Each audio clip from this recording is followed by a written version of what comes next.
GCQ na! Pero hindi ka pa rin makasabay sa mga nagtitiktok dahil ayaw mong umarte-arte at sumayaw? Pwes, baka ito ang TikTok para sa'yo. Kailangan lang magpaka-mysterious. At ihanda ang Great Reveal!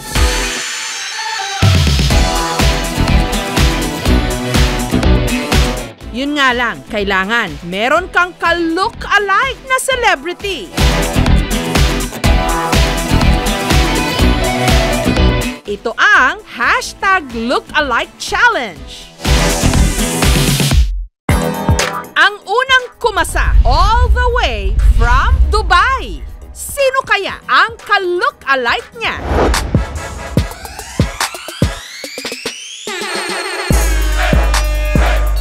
Oh, sa mga hindi nakahula, again.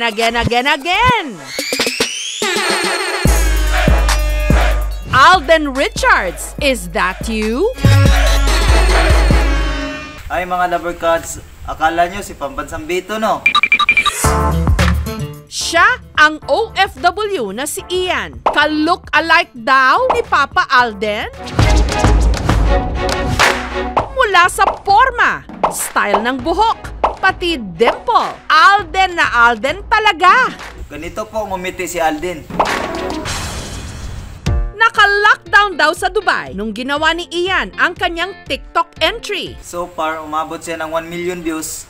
Sa tuwing lumalabas po ako, hindi ko po talaga ine-expect na may mga taong makakilala sa akin. Medyo nakakahiya sa umpisa, pero ngayon nai-enjoy ko naman. Kasi siyempre, idol ko yan eh. Kung mahal mo ako, bakit hindi mo ako piliin, Joy? Pero sa likod ng kanyang dimpled smile, may pangamba. Dahil kasi sa lockdown sa Dubai, nawala ng trabaho si Ian. Wala pa rin daw kasiguruhan kung makababalik siya. 3 years na po ako dito sa Dubai bilang isang waiter. Nung nagkaroon ng pandemya, isa po ako sa mga Pilipino na wala ng trabaho. Mahirap lang kasi yung feeling na yung pamilya mo sa Pinas. Yung feeling na nahuhumsik ka po. Kaya katulad na mga ginampanang karakter ni Alden na si Ethan, si Ian, naghahanap din ng paraan para mabuhay. Pangsamantala po, nag-online selling po ako para po kasi kahit papano, meron akong pangkain. Tapos nung medyo humina na yung pag-online selling ko, madalas nag-online sabong na lang po ako.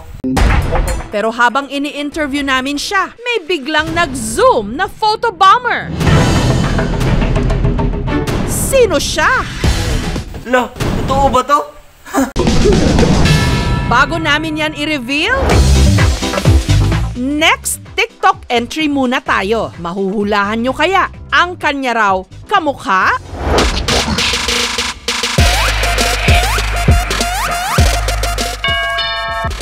Siya si Andy, ka-look-alike daw ni Ding Dong Dantes. 20 years old pa lang ako noon, pero ang tawag sa akin Piolo Pascual. Pero pagkatapos noon, Ding Dong na. Bago daw magka-pandemya, marami na raw talaga ang nakapapansin na kahawig niya si Ding Dong.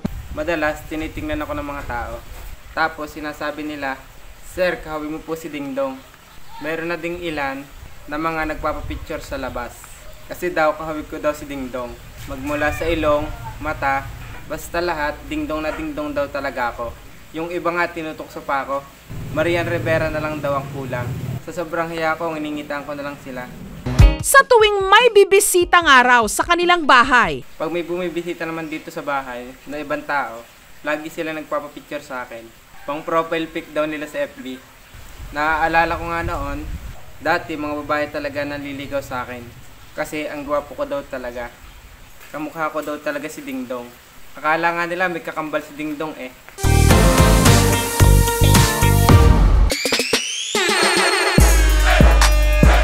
samantala, balik tayo sa Alden Richards look-alike na si Ian. Puro magagandang bagay na lang po ang iniisip ko. Habang ini-interview ng aming team si Ian, may hindi inaasahang nag-join sa aming Zoom interview. Pwede ba mga sumali sa usapan? Lo, Sa pagkakataong ito, hindi na po kayo namamalikmata. Siya na nga ang totoong Alden Richards. Hello, totoo ba to? Oh, yeah. Hi po, idol. Actually, hindi ko lang matanggal yung sombrero ko pero kakapagupit ko lang din.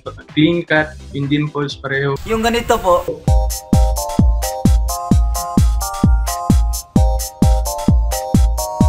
Yun, no? Magkamukha kami yan. Papasa kami magkapatid sa teleserye niyan. Salamat, idol. Malaking bagay po. Nananggaling pa po talaga sa inyo yan. Mas lalo ko pa pong dadagdagan yung mga TikTok videos ko. Thank you sa lahat kasi ako yung napili mo, nagayahin sa TikTok. Narinig ko nga na nawalan ka ng trabaho and hindi talaga naging madali. Ang daming nabago sa atin. Pero maganda yung ginagawa mo ngayon. Tinutulungan mo yung sarili mo na hindi ka matalo ng nangyayaring sitwasyon ngayon. Di po talaga ako makapaniwala. Sobrang na-inspire po talaga ako. Idol ko po yan eh. Idol, thank you po. Sana makita kita sa personal.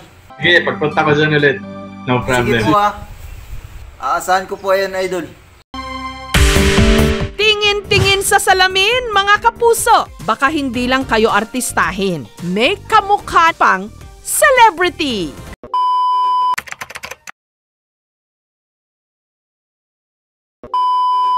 Yo, shoutout nga pala sa nanood sa video namin, sa vlog. Salamat sa pagsuporta. Shoutout nga pala kay Kim Arjo Mesinas alias Lageng. Lang po. Boss Lepre. Wow. Shoutout sa mga nagsuporta sa aming YouTube channel po at palagi kayong masaya sa aming YouTube channel at palagi kayong mag-subscribe, mag-like at mag-share. Shoutout nga po pala sa Pampanga. Yan, probinsya namin yan, Pampanga. Kung makapunta kayo dyan, maganda dyan sa Lucky Store. Maganda dyan. At shoutout sa Villa Soto family yan, mga pisang ko dito sa Orba, sa Laguna. Welcome po kayo. Yo! What's up?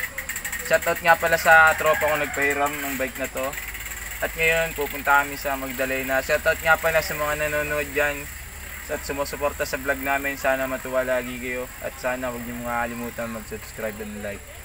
Shoutout nga pala sa tropa kong may sakit ngayon. Nasa hospital, nagpapagaling. Yung katunayan po, operahan po siya. Kaya pagaling ka pare, sana gabayan ka ng Diyos sa pag-ano mo. Sana matuwa din yung mga viewers. Yun lamang, maraming salamat sa inyo. Shoutout nga din pala sa mga tropa ko dyan sa taga-Taikin, sa Batang Taikin, sa mga taga-Palaya, kay Coach Deyu. Sana manalo ka sa mga tropa ko dito sa Curva, kay Boss Toto, kay Boss Amiel Mesinas, tsaka kay Kim Arjun Mesinas. Hindi mo makakalimutan mag-like, mag-share, mag-subscribe sa aming YouTube channel. Maraming salamat po.